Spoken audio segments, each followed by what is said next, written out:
Hey everybody, welcome to this episode of Mismatch. So for a lot of athletes, sport becomes more than something you just do. It becomes who you are.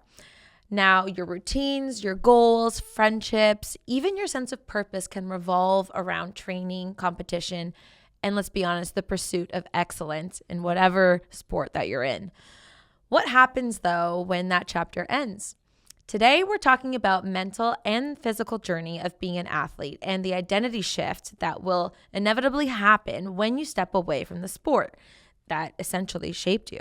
And today, my guest is Stefani Marotta. She is a former Canadian national medalist and international figure skater who spent years competing at a very high performance level. Now, today, she's an educator, nutritionist, and coach, using her expertise in elite sport to support athletes both during their careers and with the transitions that come after. Now, because leaving a sport isn't just about retiring from competition, it's about redefining who you are, rebuilding routines. It's about learning how to take care of your mental and physical health in a whole new way. Stefani is creating resources to help athletes navigate this transition and really help them find purpose beyond the rink, the field, or the arena. Steph, it's so good to see you. Normally we're sitting at a dinner table with drinks in hand, but it's nice to have you in studio. Thanks for having me. So we've been friends for how many years now? Like 32, 33 years? Pretty much our whole life. Pretty much our whole life. The second that we stepped foot on the ice, to be exact. Yeah. What you have here is an example of someone who didn't pursue anything and someone who did. I mean, you're very talented in other areas. So you pursued other areas and killed those areas. Thank you. I watched the Olympics this past winter and I was like, could have been me, Mom. Could have been me. I gave up on this and I wish that I didn't. It's okay. Well-rounded athlete. You had many things going for you. It's great. Thanks, Steph. Yeah. Today's about you and your athletic journey. Because so we met in skating lessons, learned to skate when we were about 3 years old. Yeah. We started really, really young. Yeah. And we never wore hockey skates. We only wore figure skates. And we skated together till when I left, I was about like 10, 11 years old. Yeah. And that was the time. It was interesting because so even at that young age, people who are listening who like are not familiar with figure skating and the intensity of what that sport requires, like paint the picture of them of our day to day and like how hard we trained when we were literally like 7, 8 years old. So we would wake up at the crack of dawn, 5 o'clock. Yeah. We'd make our way to the rink with our parents. We would potentially sometimes miss school because we had to stay at the rink maybe a little bit longer. We made our way to the rink. It was 5 o'clock. I remember always having hot paws because it was freezing at that time. Yep. Our coach would definitely right from the get-go get us off ice. Like we would warm up, we'd get going, and then after that is when we would start the training. Now, I guess I was a little bit rebellious when I trained. Steph had tude. I was like the submissive, scared child that was like crying anytime a coach would yell at me. Yeah. And you were the one that like gave it right back with like the most like disgusted look on your face. It's actually gold. Yeah. I think that's why that you were the favorite in that whole coach skater dynamic. It didn't feel like it, I'll tell you that. It definitely was. When we wouldn't perform our best, there was the possibility of us getting kicked off the ice, which would happen, I would say, more often than not. Sometimes. If you're not showing up and you keep making the same mistake, you get kicked off, you lose your privilege of skating. Right. So that alone from a very young age, you're already teaching yourself that the only way to get by really is perfectionism. Mm-hmm. And if that's not there, what do you really have to offer? Right? Because if you're doing a program, you're making a mistake, from there, you're getting kicked off. Yeah. And it's almost a consequence for your action, right? Totally. So you're conditioning yourself to be like that. So after that, we would make our way to school, be there the whole day, and then potentially go back after as well, and train again, or do ballet or off ice, which is like dance is what you pursued after. But we also integrated that into our day as well. Yeah. So there was a lot going on, and also navigating our schoolwork. Mm-hmm. And keeping on top of that, right? I always say like it it's so interesting that sport, as a competitive sport, I will say, as a young kid, teaches you so many things, not just like athletic abilities, but like discipline, organization. Because if you didn't stay on top of stuff, then you would also be pulled out of the sport, which you wanted to avoid, obviously, because you were passionate, you wanted to skate. Right. Yeah. So I think it was maintaining that balance between I have to get stuff done outside of my sport as well, but then I also have to show up and perform and be perfect every day. So it was the transition of both and navigating both that was very difficult from a young age, but I think it teaches you persistence, it teaches you determination, it teaches you, you know, not to give up on things, right? How did you feel like as a kid in that space? Like, were you the kid that was telling your parents, I want to do this? Or were they the ones that were like really encouraging? Because I mean, our parents would sit at the rink and like sit and watch us together, but like, how were they kind of a part of this in your life? Yeah. So when I was 2 years old, my parents put me in gymnastics and they put me in figure skating. Gymnastics was also something that I really enjoyed. Like looking back, I'm like, I probably could have been a gymnast. For sure you could have. She, if you're only listening to this, like so petite and tiny, but strong. Like I could have enjoyed it as well. Yeah. But I got on the ice and my parents said, like, I just kind of took off. I was 2 years old and I was doing it all on my own. And they said, you know what, this is your sport. Like, this is what you're going to do. Like, you're going to excel in this. So I pursued that route, and I guess not knowing what was going to come of it, right? Mm-hmm. Like, you're very young, but I was already competitive at the age of 5. So I'm competing and I'm putting on that dress and I'm doing all these things at 5 years old, right? And performing in front of an audience, like things that most 5-year-olds don't really do. For sure. So I think there was a lot of pressure on me from a young age. And navigating that, I don't really think I thought about it. Mm-hmm. At the time. It was just, because it was kind of like all you knew. It was like, this is the path that I'm on because I can do it. Right. And it's just, you're on autopilot. Like, you're just every day, wake up, go to the rink, go to school, come home, do homework, go back to the rink, if that was the case. Yeah. So you're in a routine, but it's consistent every day. Like, there's no surprises. Yeah. Really. Yeah. Right? Yeah. So predictability was another thing. Just, I always knew what I was doing every day. And we'll obviously get into when things weren't predictable, like after the sport. But yeah, that was how I started. How did you feel when you were on the ice? Like, because for me, so the reason why I stopped, because like I was dancing competitively and skating, and I had to, my parents like made me choose. They were like, which is so, in hindsight, I was like, you guys should have just told me what I was better at. Like, it's not about me, as like nice as that is. Listen to your heart, kid. You know what to do. I wish they had told me what to do. But anyway, I decided to dance because I had found that skating, every time that I was on the ice, there's a difference between anxiety and nervousness. Like nervous before, you're doing something that you really enjoy, I think, or like the butterfly feeling, which is what I would get before I would like go on stage, for example. But for whatever reason, when I had, like, as I got older, the more that I stepped on the ice, the more anxiety like I had regarding it, which is what led me to like my decision and what that looked like. But I don't feel like you ever had anxiety. I think when I was younger, no. Yeah. I definitely just stepped on, and I felt almost when I was on the ice and I was doing jumps and I was doing my programs, I felt free. Mm-hmm. And I can just be myself and I can just do what I have to do. But it was more, I guess I treated it like a job. Mm-hmm. Like, that's so interesting. Just do it. Yeah.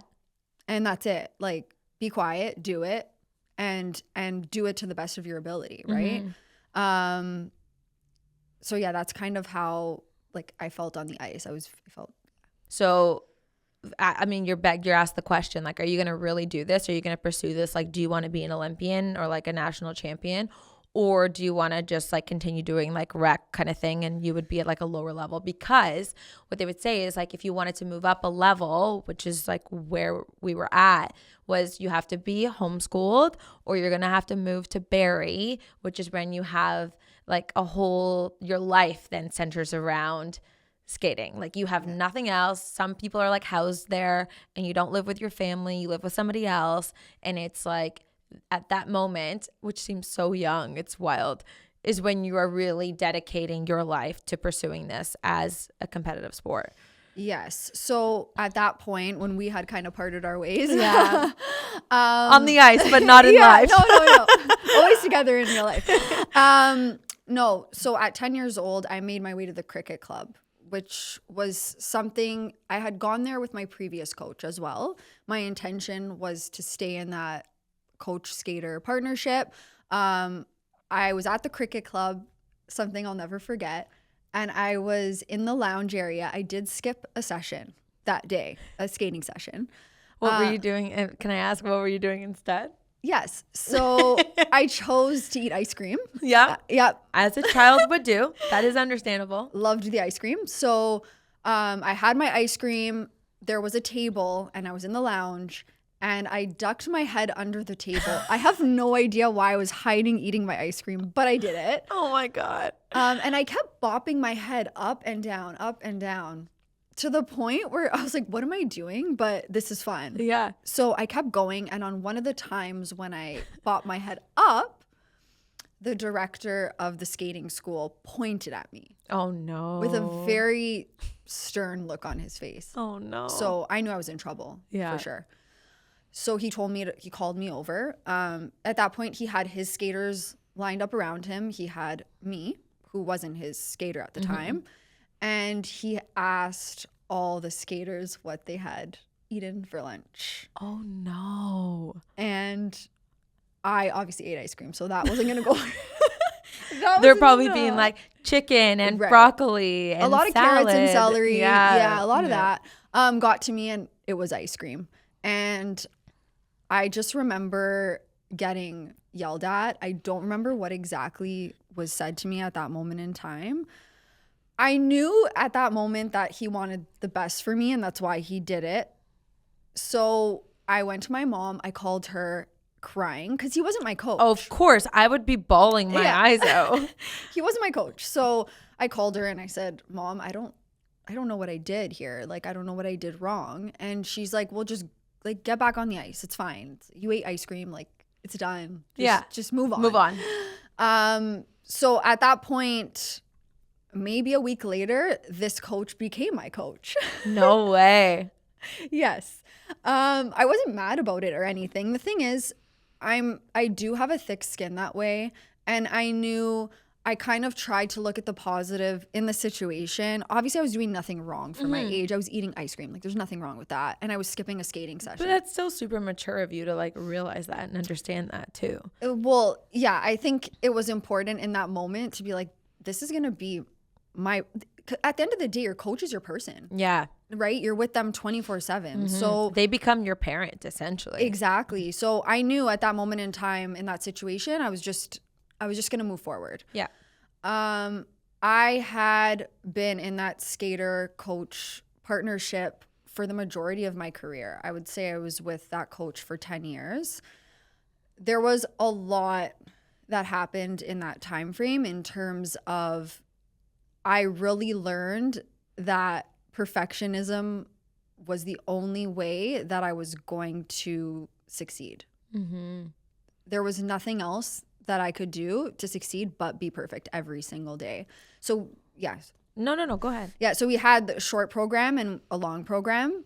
The short program had to be perfect 3 times. So I had to run that through 3 times. How long is the short program, just for people who don't know? Yeah, the short program is 2 minutes, 50 seconds. And the long program is 4 minutes, 30 seconds. So the long program had to be clean 2 times a day.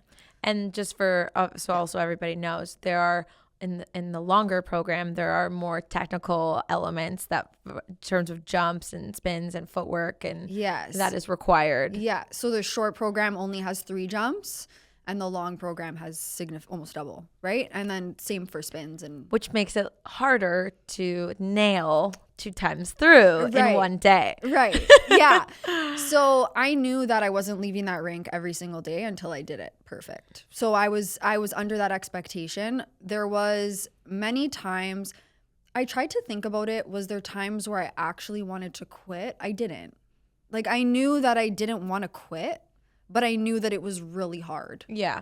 I knew that if I didn't do that program clean 3 times, I'd probably be in the washroom crying and like getting myself back on the ice at some point to finish it, because there was no negotiation as to, yes, you can come back tomorrow and do it. Like, you're doing it today and you're getting it done. There wasn't an alternative. It was like, you're not allowed to leave until this is done. Yes.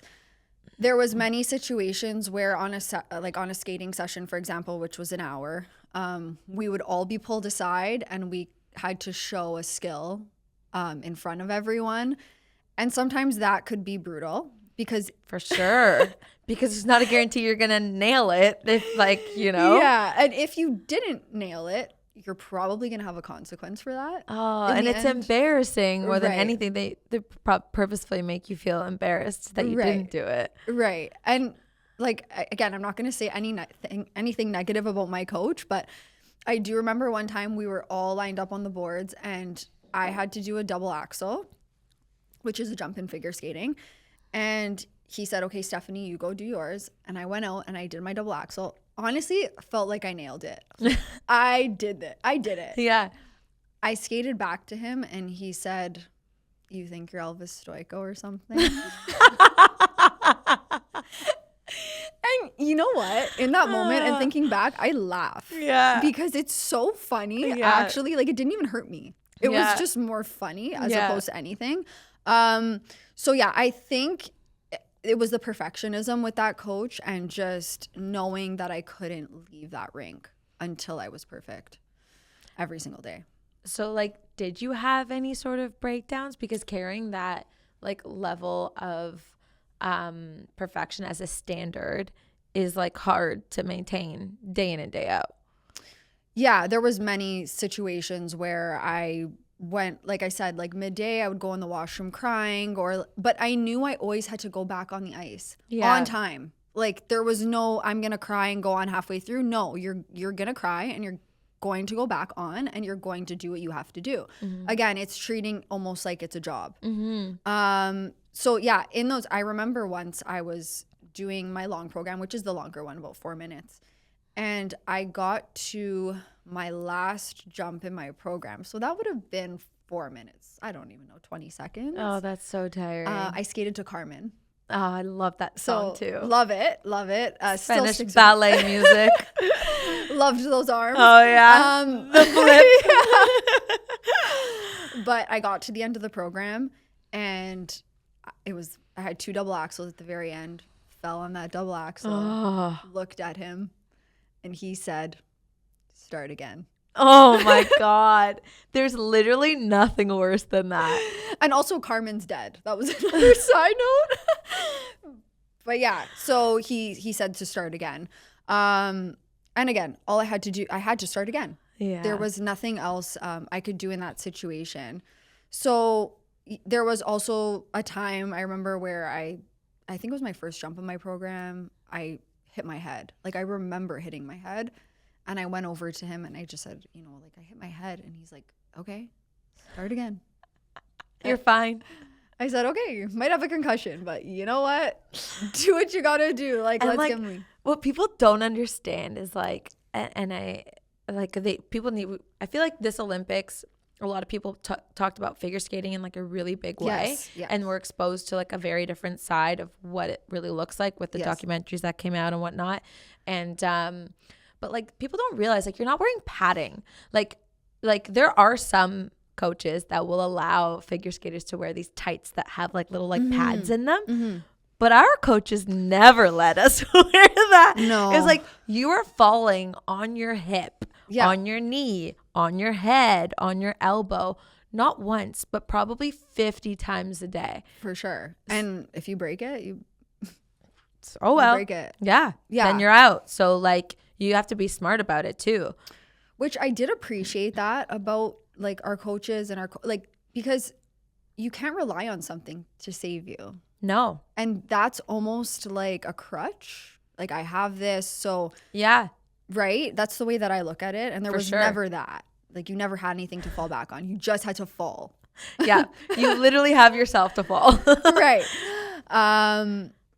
But yeah, again, I had many breakdowns, like, in my experience throughout my experience in my sport. But speaking specifically to this time frame, I think this time frame was a crucial part of my life in shaping me really into who I am today. It really was. Yeah. In terms of like kind of like the perseverance and like resilience that you were able to like develop. Yes. And just, I mean, the perfectionism side obviously never left me. So then when I tried to navigate other aspects of my life, that was kind of difficult because you can't be perfect all the time. You can try to be, but there's no guarantee that you're going to be perfect. And you can't keep hammering at something that isn't going to be, right? So it was, I guess for me, I saw it as giving up, but it's not giving up. It's just there's something else. Like it's a redirection, right? Yeah. So yeah, I think it was definitely the perseverance, the perfectionism, like learning all those things, responsibility, like time management, because at that point I was getting into elite level, right? So, and there was many competitions in that time frame where I remember I would come 15th, 30th, 20th. So, but I'd have to go back in the next day and do what I had to do. I was just going to ask you about like winning and losing, because that's something that's like challenging to learn at a young age, again, like at a competitive level as well. And like, you know, you see things for what they are, but you're still hopeful. Like, and so accepting losing is something that I like credit to learning at a very young age, and why I take that like well or better anyway today. Yes. You let it fuel you instead of being like, because you weren't allowed to be jealous. Like you have to clap for your opponents. You have to show respect, like as much as you like, you know, or like, I wish that was me. It's like, you also can't be that. That's not tolerated either. Right. You learn to lose really good. I mean, you could give a little look once in a while. I never did it. No, never. I never did it. I don't think I was a good loser. No. Honestly, I was not. But that's what probably made you a better skater. See, I took it really well. I think there's actually a picture. I'm hoping that I can put it up in this moment as we're talking about this, where I'm in second place and I'm so much happier than Steph, who is in first place. She's on the level above me on the podium and I'm in like second. I'm like smiling ear to ear, so happy. Yeah, that picture just, I think, paints yeah, it. Yeah, totally. I think I had a bloody nose to it. In that picture too. I was like, whatever, I'm getting up on this podium with a bloody nose. It is what it is. But yeah, I wasn't a good loser. Like, I think losing really devastated me, but I knew that I still had to, again, I had to persevere. Like I was going to get to my end goal, which now looking back, I don't know that I really had, obviously everyone wants to go to the Olympics, but was that something I was thinking about every single day, Olympics? No. I was thinking about the next competition that I had to do. So with my coach at the time, so the way the levels work is I'm just going to do like the last three. So it was like pre-novice, novice, junior, senior. So that's kind of the way you work up. Obviously there's other levels as well, but I'm just going to start from there. Yeah. And in pre-novice and novice, I wouldn't say I did well at competitions. I won medals. I won, I lost, but I wouldn't say I stood out in a way where they just saw me as talented and like I had really good knee bend and I had good edges. Like that's what I was known for. But I think my career really started taking off when I was in the junior ranks and like moving into senior. So in junior ladies, the year prior to 2006, so it would have been 2005, I came 15th at nationals. So the way that it works is you do sectionals, which is like kind of just in your area. Then you move to challenge, which expands, like now you're with Quebec, you're with other provinces. And then nationals is everyone in Canada. So I had made it through every round, but I came 15th at nationals that year. And I remember just my coach saying, what's our next move here? Mm-hmm. And I said, I'm going to keep going and I'm going to stay in junior and I'm going, because I was young at the time. Like I was only 15 at that point. So I had more time to spend in that level. Yeah. So the following year I trained so hard. Like I don't even remember half of it, but I remember doing my programs every single day, clean, every single day. Like whether that meant, because I was in high school at the time, so they gave me spares, like the school gave me spares in the morning and sometimes in the afternoon, so I would be able to train. So I'd go to school in the morning, then train, then go back to school, then train again. And then after off ice, whatever that looked like, whether it was strength training, we did hip hop, like all that kind of stuff.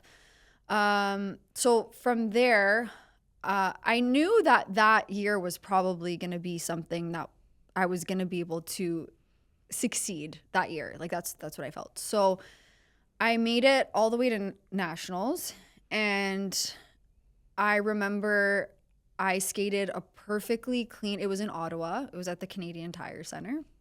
I remember it vividly. And it was packed.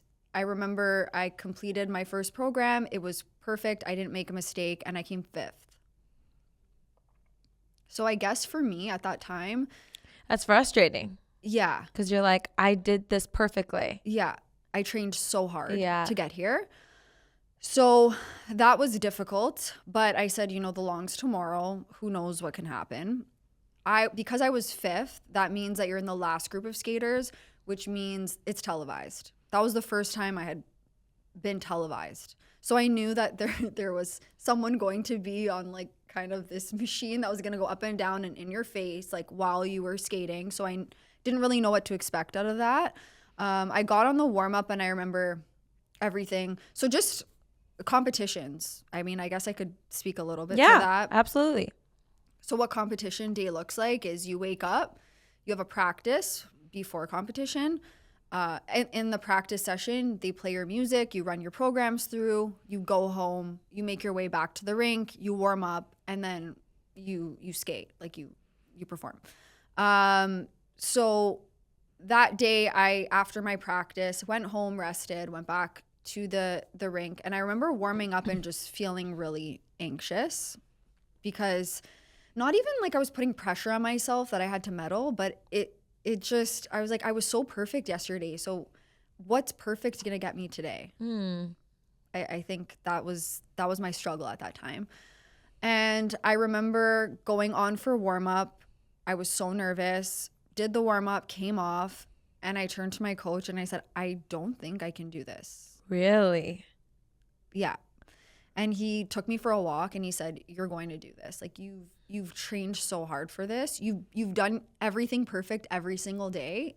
There's no way. Like you're going to be fine. I went out there and I remember standing in my starting position and just, I felt like I looked white, like just pale, right? But when I got out there, my body was on complete autopilot. Like I can't even explain it. That's how important practice is. Yeah. Like there was no, like I remember the last double axel of my program, it was on a slant. Like the video you can see, I was on a full slant. Yeah. Like how I managed to land that, no idea, but I did.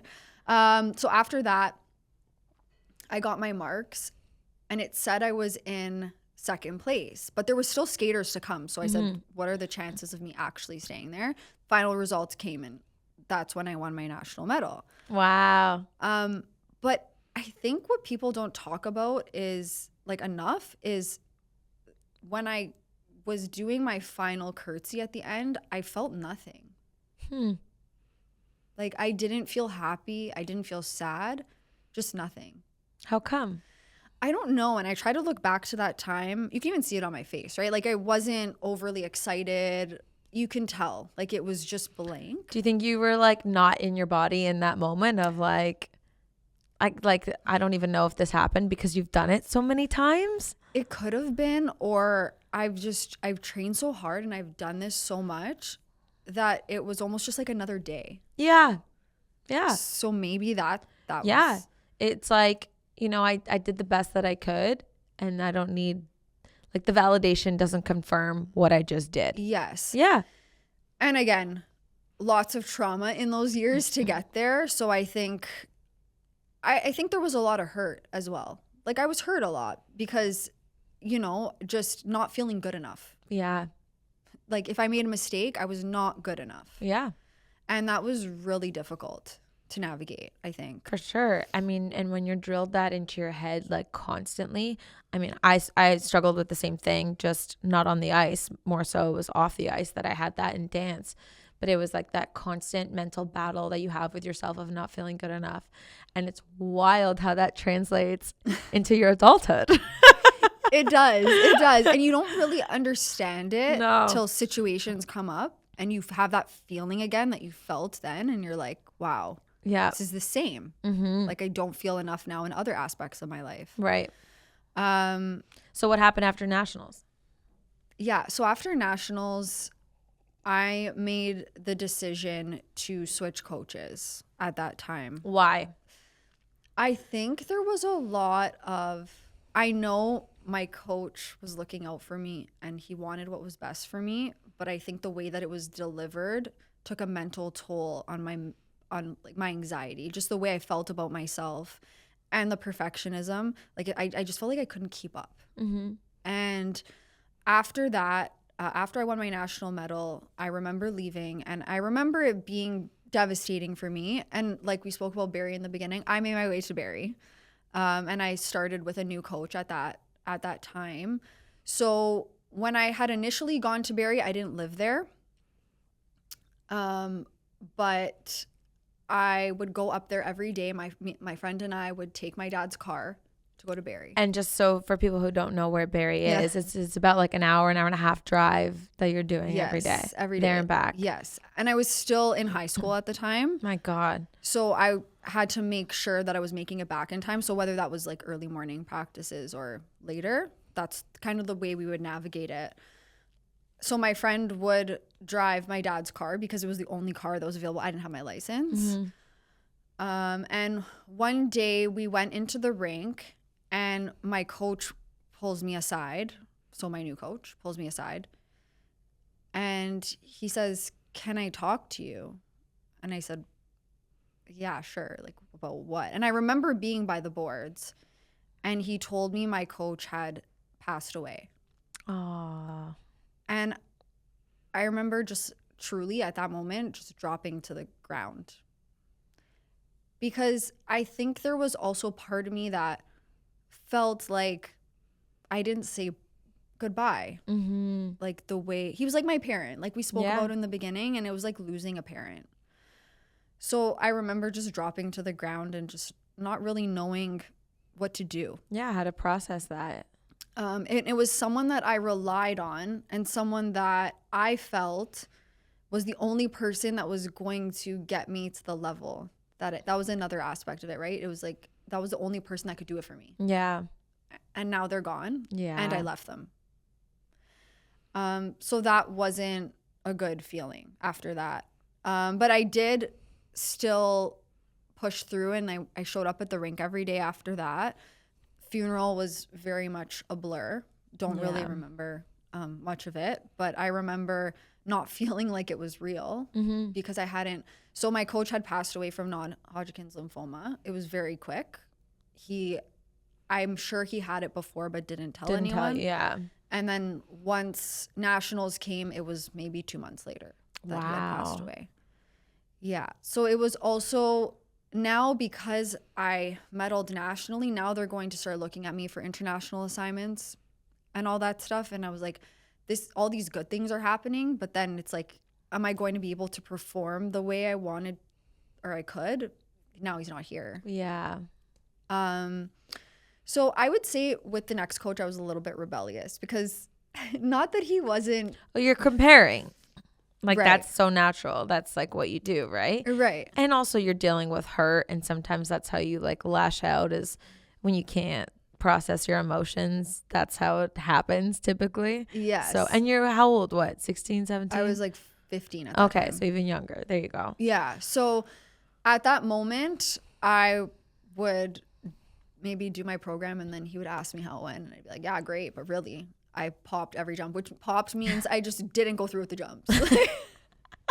Pretty much. So what a normal person would say is, no, that was a really crappy performance. But you're like, no, I nailed it. Nailed it out there. But no, it wasn't very good. Like, honestly, it wasn't very good. But I think that was just me convincing myself that, I was still performing. Yeah. Even though I felt like even though I knew I wasn't. Yeah.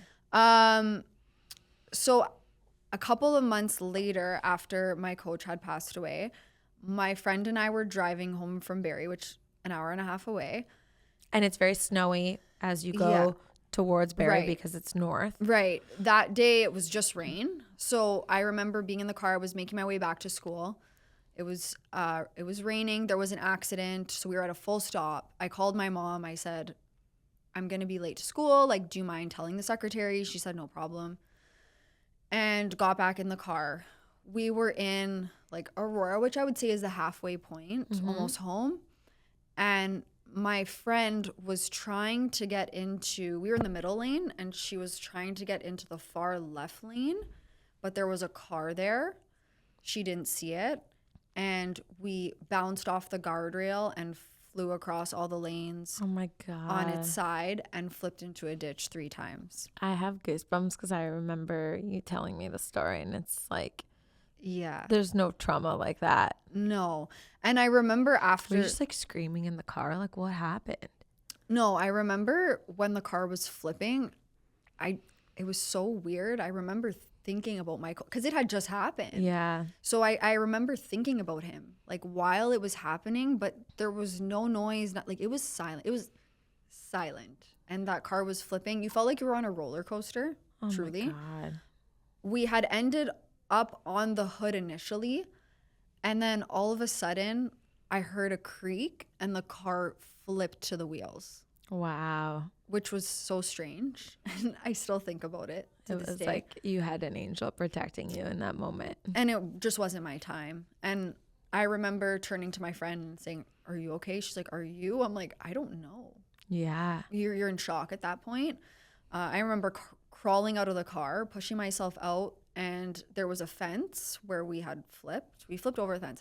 We missed a tree, which was My God. a miracle.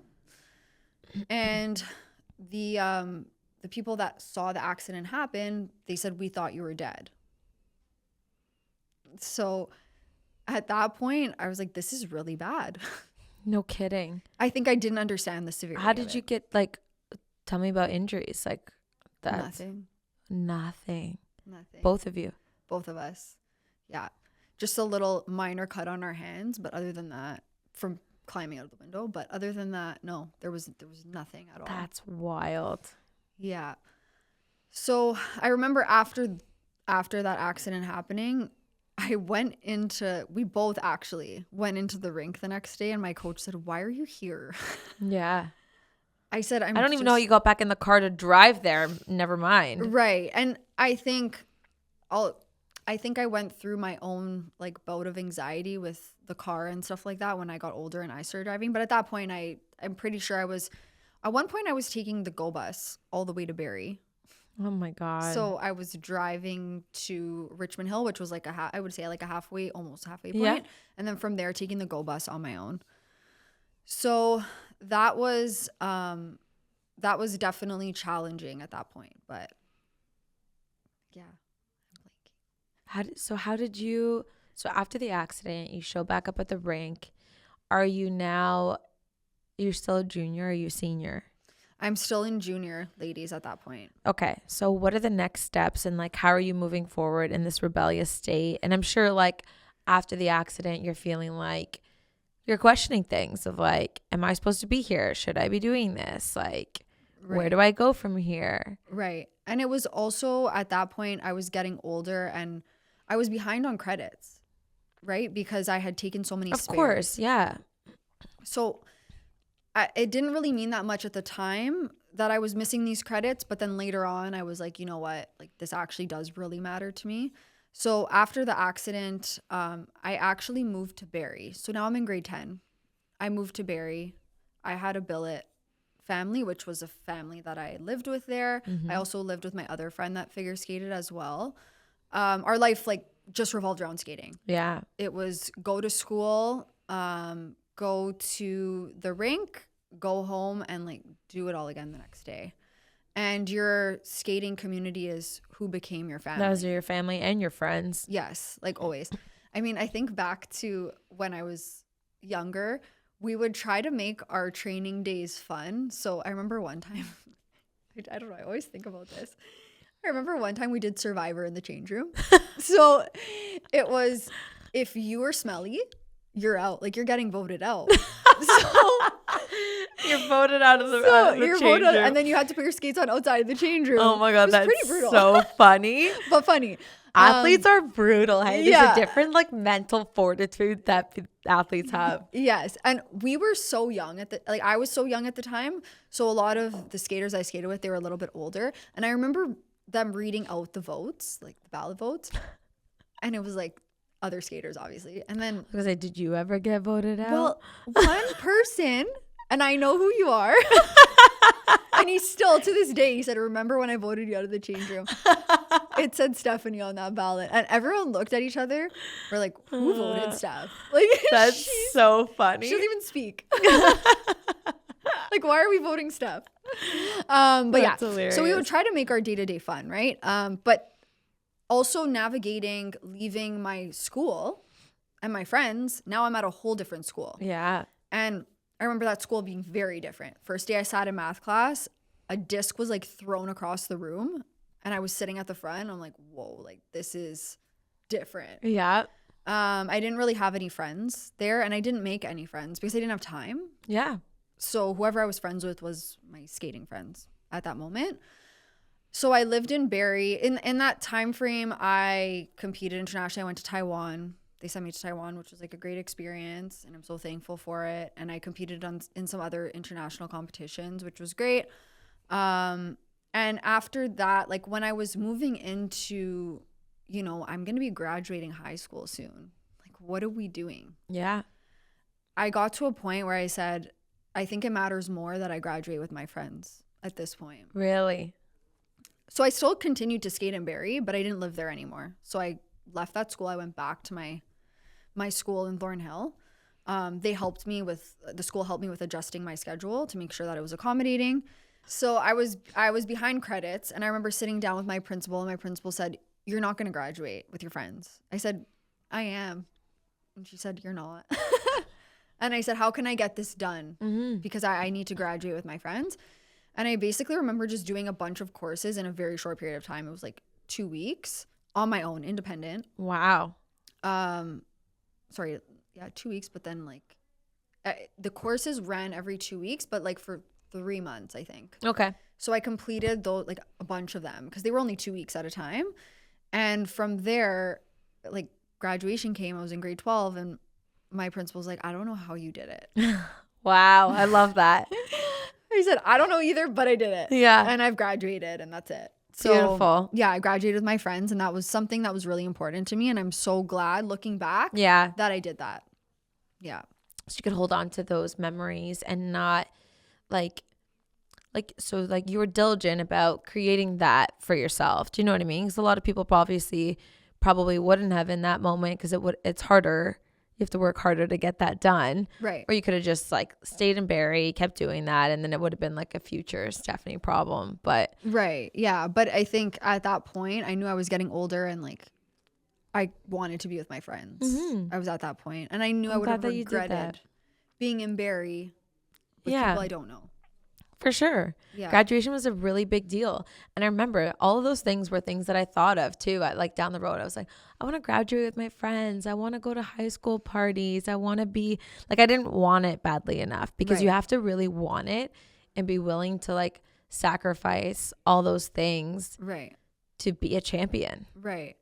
And I think I sacrificed so much of that throughout my entire career. Like, I didn't go to grade 8 grad trip when I think they went to Montreal at the time or whatever. Like, I didn't go to those things. I didn't have relationships. Like, I didn't have boyfriends. Yeah. Right? That wasn't a thing. You didn't have time for that. Yeah. And I remember being very like narrow-minded and just being like, no, like you have one thing to focus on, and that's your sport. Yeah. Nothing else. Yeah. So I didn't have time. I didn't have time to go to parties. I didn't have time to do all of that stuff. Mm-hmm. But I think when my sport came to an end, I didn't really regret that I didn't get to do all those things. Yeah. Because you wanted it. Like, you chose it because you knew that's what was fueling your happiness. Like, you loved it so much. Right. So what happened post high school then? So you still...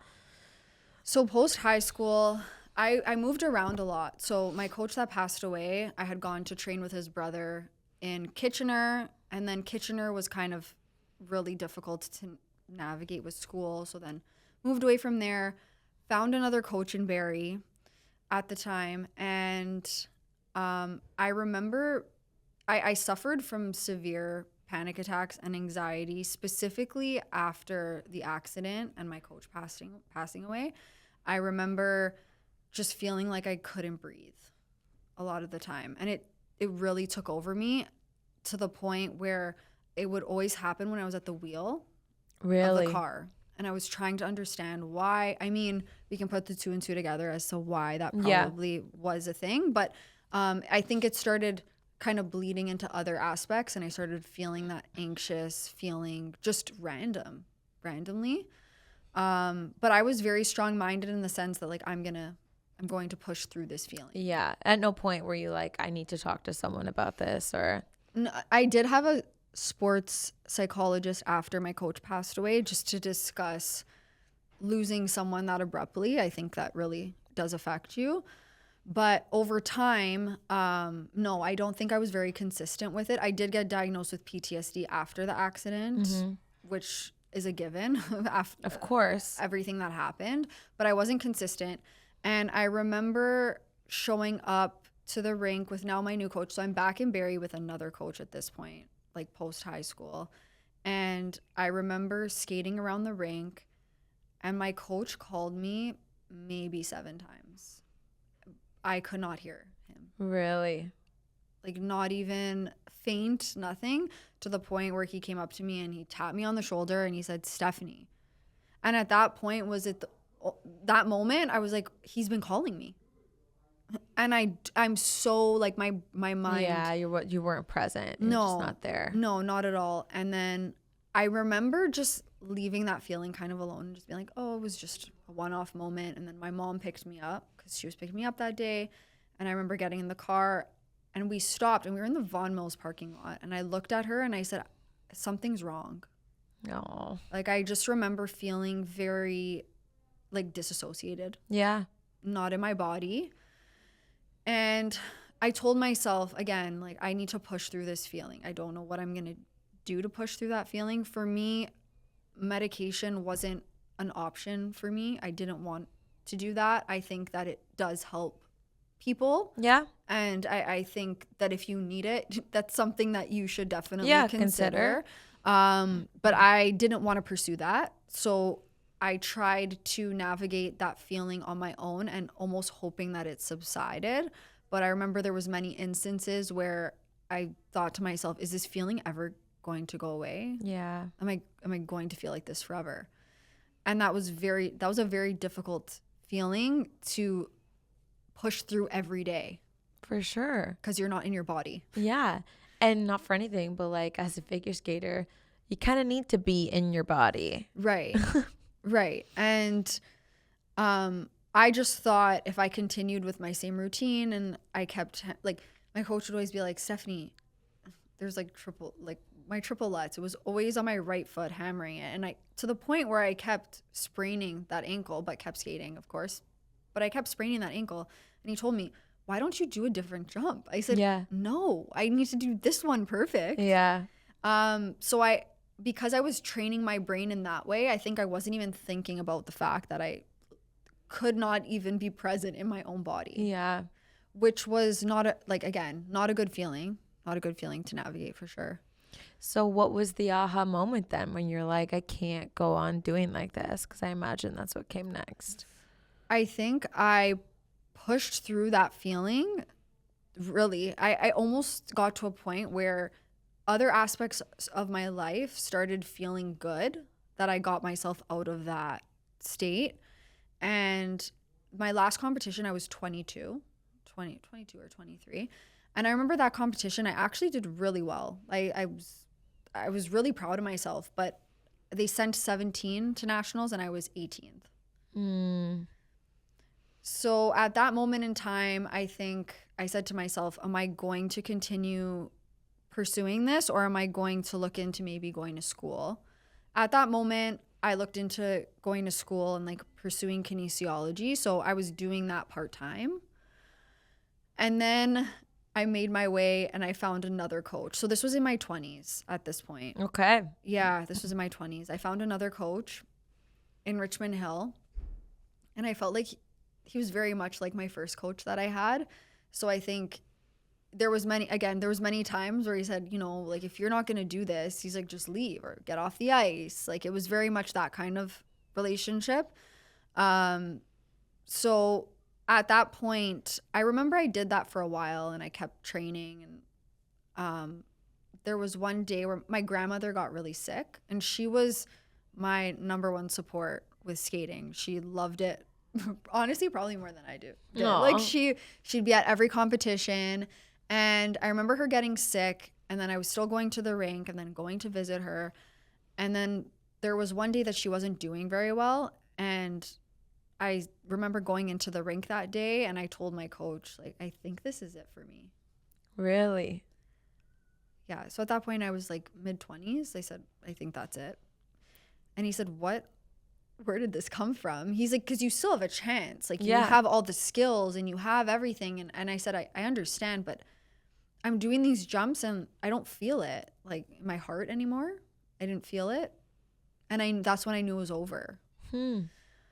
So I thought I would never get to that point, but I did. What do you think led you to that point, though, of like life and other things, just like perspective of things? Or I think it was just years are tired. Right. And years of just not knowing what's on the other side of this. Yeah. I make it to the Olympics. Great. What's after the Olympics? So I almost told myself, you know, if I want to get married and have a family and all this, I'm kind of postponing that journey as well because I'm not going to have a stable job. Like, where am I going? Yeah. You can only do so much with skating, right? It's not something that you're going to make a ridiculous amount of money off of. No, and your body breaks down, right? Like, eventually, like, there are so many problems that people have no idea that develop based on everything that you've done to it for so many years, day in and day out. Even just simply standing on the ice every day is like a recipe for, like, you have like guaranteed arthritis. Like, it's just like, that's what's just gonna happen to you. I remember a doctor told me, they're like, at 25 you're gonna have arthritis. I'm like, great, perfect, it's just what I want to hear. But it's true. Like, the wear and tear on your body, like, there's only so much you could take. And I know like you and I both, like, we still keep ourselves in shape physically by going to the gym, and it's something that it's not the same intensity, but it gives you that kind of feeling. Well, to be honest, it's the only way, because I don't know about you, but like when I don't do activity or I even sit somewhere for too long, I start like aching and I'm like, I like have to move. And I feel like I always say I'm going to move till I'm 100. I want to be that like really nimble, fit old lady. But because I really think if I stopped, my body would be in more pain. For sure. And you're kind of, because your body's been so used to it your whole life, I mean, you're not really going to go backwards because we've kind of set the, right. Like, and I think this is another thing people have like difficulty understanding when you've been in an elite sport or whatever. You kind of have that base, like you have that foundation. Yeah. People say that all the time. They're like, oh, like, how come you look like that? And you didn't even have to like work so hard. I'm like, dude, I worked for 18 years to have that. So it's in me. That will always be in me. And that was just like the maintenance. But the work is done. And I mean, no matter how hard you tried, you would never get to a point where you don't look like that. Because it's just you at a certain point.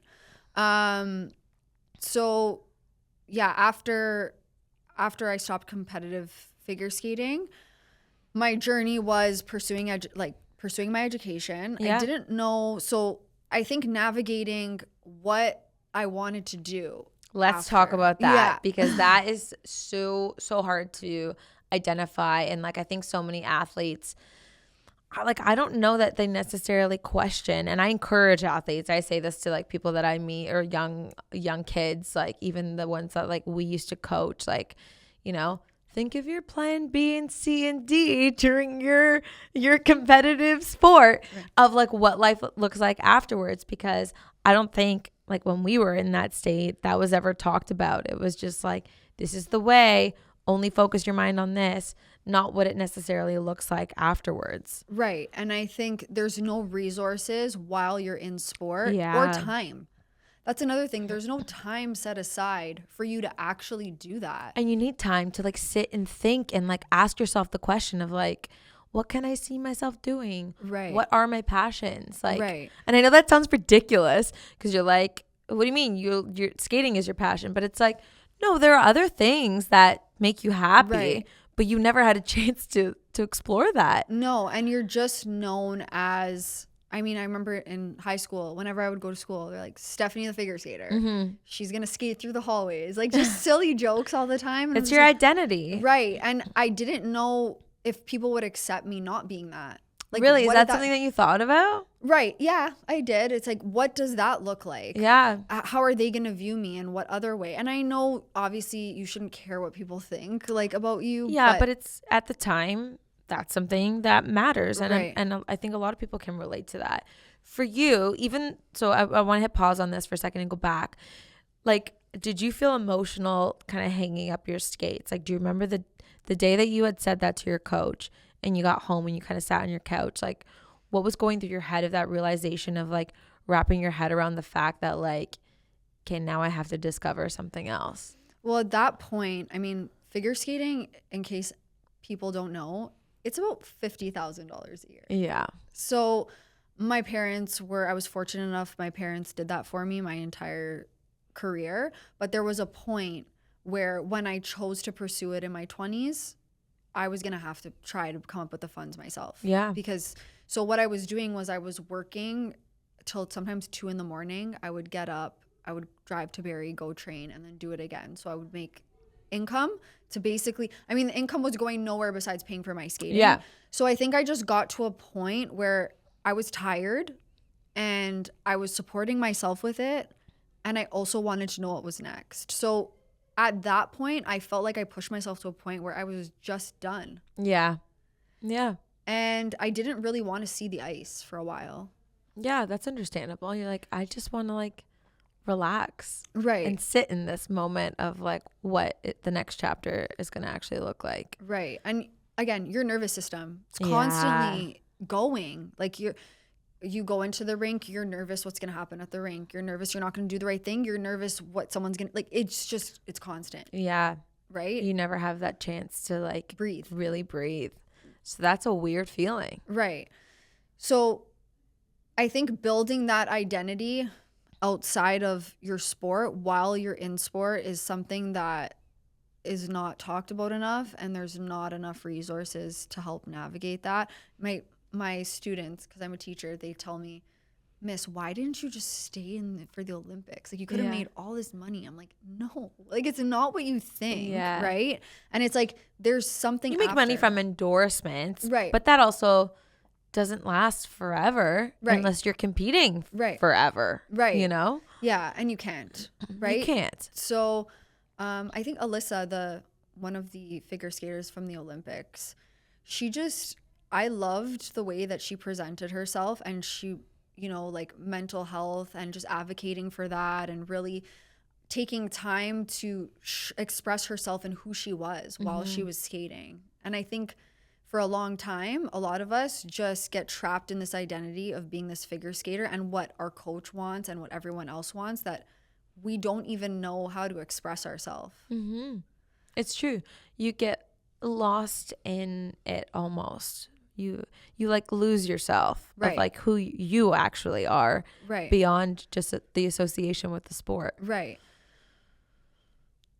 Navigating that transition, I would say, was difficult for me once I stopped competing, because I truly did not know what I wanted to do. I thought maybe teaching, maybe sports medicine, maybe physiotherapy. Like, there was nothing that really, but I didn't also have any resources for these things for me to understand them. So you didn't like talk to anybody. There's no website to like help guide you or anything like that. No, nothing like that. You're kind of just on your own, and you got to figure it out with, and when you get to university, you have to be a responsible adult. Like, no Yeah. one's going to hold your hand. Yeah. So if you want to learn things or you want to find out about things, you got to get up and do it. Yeah. So And I knew that part of me, like I was okay doing that part, but I didn't know where to start. So you feel very overwhelmed. Um, looking back, I don't think that I was running out of time. Like I could have probably pursued it another couple of years. Yeah. But if your heart's not in something, your heart's No, not in you it. can't do it, especially that sport. You can't just show up and do it. No, because then it's going to show in your performance. Yeah. So I think exploring resources, I actually wrote a paper in one of my psychology courses at the time about this transition and how difficult it was for me and like navigating my anxiety, my panic attacks, all while trying to figure out what I'm going to do after my sport and like where I'm going to go. And they also, you're not taught like financial literacy. Yeah. You're taught nothing. So you're just completely on your own with it. And not like when you're competing, you're really working, making money anyways, but it's good to know. Yeah, 100%. Those are life skills, which is why like so many athletes at like an elite level have their parents with them, even in like in elder, like in their 30s, let's just say, when they're competing, because their parents are the ones that are controlling and doing everything, because the actual skater knows nothing what's going on.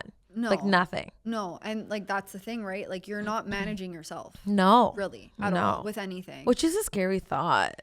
Yeah. Not for anything. I trust my parents. Not everyone does, I know. But still, that's like I can't even imagine what that also feels like. Yeah. It's just a loss of control. Yeah. And you're not going to have control over everything in your life, but like there's certain things, right? So the financial literacy aspect and navigating where I wanted to go. So I did end up going the path of teaching, which I love and I enjoy it. But I think looking back, if I had more opportunity to really understand other paths, I don't know what my decision might have been. Yeah. Down and that's fair to say, because you weren't presented with the support or options to be able to explore that. Right. Yeah. So I think after sport, I went into different career paths that would kind of keep me in sport in a way. So the nutrition, the phys ed, like things like that, so that I was still involved in that like athleticism that way, and like being a fitness instructor, being a coach, being all these things. Yeah. Being able to like have like adjacent things that you loved about what skating like had entailed for you. Right. But I also find, going back to competing, I also find that when you're competing and you're down or you're losing, people forget about you so quick. Mm-hmm. It's like you don't even exist. So you're coming from such a high and like you're second in Canada and you make a couple of bad moves at competitions and you're like slowly dropping the ranks, or like Stefani gained weight. Yeah. Stefani looks different now. Stefani's not training well. Where is she training? Right? Like everyone's talking. Or even Stefani doesn't skate anymore, so no one really cares what she's doing. Right. Yeah. There's no even like, and I think that's important too, right? Like athletes that are still involved in sports, also connecting with athletes that aren't anymore. Yeah. Having that like network of support and people that you can like speak to about this is huge. Right. Because again, it takes a mental and physical toll on you in every way, for sure. Yeah. So how did you find support without there being any support? I think I just went into careers and career paths that were closely related and had some sports component. That was how I kind of navigated it. Like I said, it wasn't, maybe my path would have been different if I had the resources, but that's how I navigated it. And I know that a lot of like people that I skated with, you're just left on your own to figure it out. So I think for myself, that's something that I put top priority, to build those resources where athletes are able to navigate that transition while being involved in their sport as well. So let's talk about some of those resources that you're working on creating. Like, what does that look like? So right now I've developed one app that's not related to this specifically, but more health and wellness. So it's called Aura, where it has a heal tab, a move tab, a tab that you can count your calories, as well as a personalized AI coach. So with that, I've noticed you can keep yourself on track either as an athlete, or it doesn't matter your situation, and you can actually get personalized meal plans or personalized workout plans catered to your ability or like where you want to go with it. So if I want to still stay sports specific, I can still stay sports specific. Because I think that's also difficult navigating as an athlete, is like training now in the gym, not as an athlete anymore. 100%. Not only like in terms of like the physicality of what that entails, of like, you know, what your body can do that is kind of a replica or adjacent to what you were doing in a different place. But also, you're not training 7 hours of the day. So like what people notice that happens with a lot of athletes is like when they stop, people gain a lot of weight, or their body changes, their composition changes. And well, no shit, Sherlock. Like that's what happens because I'm not skating, or I'm not exercising in the same way that I was, or eating the same way that I was. Right. Well, I don't know, probably yourself as well. Like when I go to the gym, if I notice if I'm just doing these little band workouts or like this, like I go home and I think to myself, did I work out? Yeah. Like I didn't feel anything. Yeah. So I notice when I get myself into a state, or like I start doing training programs that are like sports and conditioning related, I have a completely different feeling after, where I feel almost that, and I'm sure you felt this after dance, where you feel it's like I just finished, like I accomplished something. Yeah.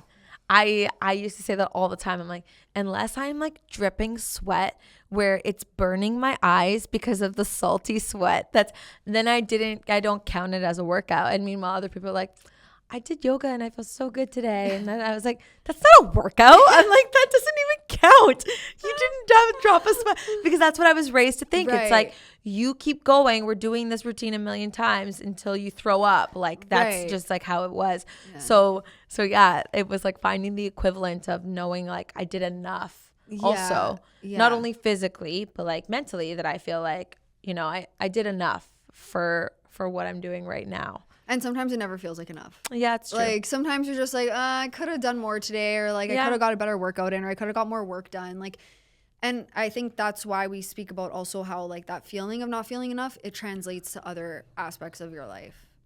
And just, it might not necessarily you not being enough. It might just be you're not, like I wasn't aligned with skating anymore. Mm-hmm.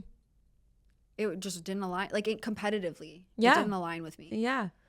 But you have, it's so nice that you have found ways to like feed that part that you loved, like in your coaching and even in like your social media videos that you do of like teaching, like, so you've managed to combine the things that you love just in a new way that you probably didn't think of even like 10 years ago. You know what I mean? Yeah.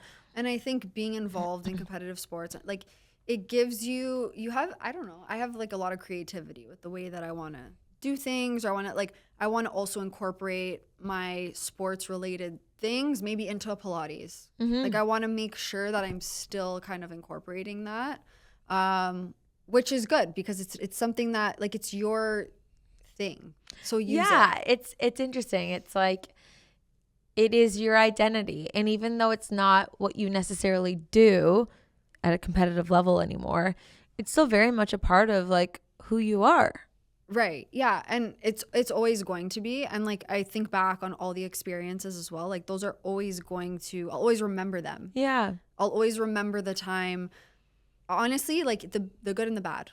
I'll remember those specific moments forever and like how it shaped me. So something else that I'm working on besides that wellness kind of platform is I'm developing an app now for helping athletes make that transition a little bit smoother. So you can put in where, like what you were in your sport. Let's say you were a leader, or you were someone who kind of is more in the background of like if you're in a team sport and stuff like that.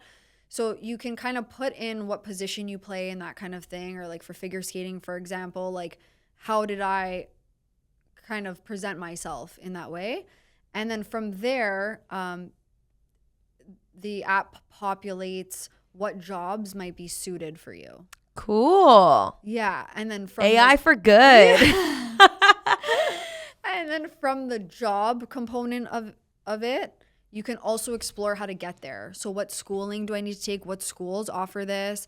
Almost like at school, we have My Blueprint. Right. It helps.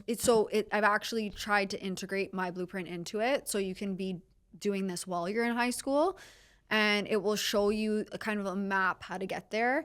And then also the jobs that you like or you match. So it's kind of like a match type thing, like swipe right or left. I love that. Not a dating app, but like you got the point. It's a swipe match right your career. Right. With like the skill set that you have based on the sport that you're in. Yes. And you can type in also what skills you kind of want to focus on. Interesting. So let's say if you want like management related or like leadership roles, it will populate those roles for you as well.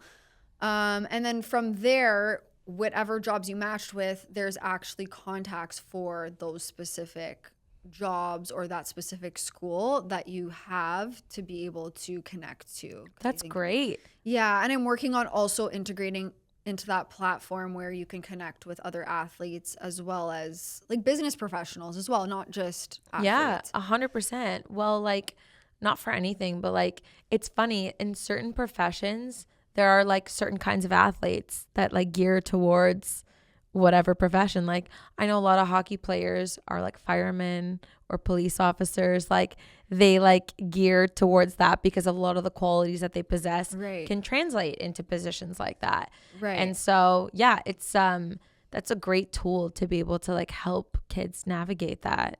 Yeah. And just plant seeds essentially is what it is and ask the questions. Yeah. Again, in high school, like you're not even thinking about that. No. Right. And I know even not just athletes, all students, right? They're kind of trying to figure out their identity outside of high school. Right. Like, do you find that like especially teaching phys ed, like you probably have so many kids being like, Miss, what should I do? I'm good at dodgeball. You know what? I've actually always made a point to ask, what are you thinking of doing after high school? Just because I feel like I could support with any, like if I kind of get a general idea of what they want to do, and a lot of them honestly don't know. Like they have no idea. That's why co-op's a very good program. Yeah, I did it, and that's why I'm here. Honestly, it was so helpful. Right. So like programs like that are also great, but if you're doing co-op and not knowing what you even want to, then it's useless. Right. And it's going to be very difficult to navigate that. Right. So, but I think specifically, like if we're sticking to athletes specifically in high school, that was not even a thought in my brain. Yeah. Like it was just, I want to be in the Olympics and that's my end goal. Looking back, I probably should have done pairs. I say the same thing. I'm like, we were little, we could be thrown, we were compact. I'm like, then you could also like rely on someone and have someone to like go through it. Like being a single skater is like super independent. You're like hyper independent. So it's I think a tougher journey than it is to go through it like with a partner. Right. But yeah, in another life, Steph. And I think also depending on someone else was something I didn't want to do. Like Same. I was like, I would be more mad if my partner let me down. Right. I would freaking kill him. I was like, that's why I wouldn't be a good partner ever on the ice. I was like, I would lose my mind if he fell and I landed the job. You should have worked harder. Yeah. You should have stayed No, I know. I get it. And it's like they're dependent on your success when you can just be dependent on your success. Yeah. And like, that's it. I remember. And here we are. This is the result of why we are crazy individuals today. We depend on no one but ourselves. I remember even there was a figure skater that I trained with at the cricket club, and he went to the Olympics. Like great guy. And I remember we had hip hop class and I had to hold his hand in hip hop, and I started hyperventilating, crying, not even just crying, hyperventilating. And he thought, did I do something to him? I said, it's my heart. Like I basically made him think I had a heart attack so he wouldn't feel bad.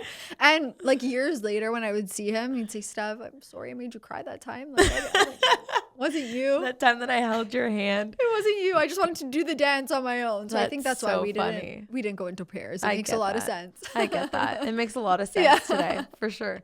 Okay, so Steph, where can people find you, follow you and stay up to date with when this app is going to be available to use? Yeah, so I have a TikTok and Instagram. They're both the same. So train with .steph and With an F? With an F at TRAINWITH Perfect. with an F, STEF. And that's my TikTok and my Instagram. And then I also have a YouTube channel that's Sculpt with Steph. So it has a little bit of a different name. Sculpt with, and then 2 F's at the end. So STEFF. And honestly, that's like not just for athletes. That's anybody who wants to have like a workout that you can really do anywhere. You do stuff with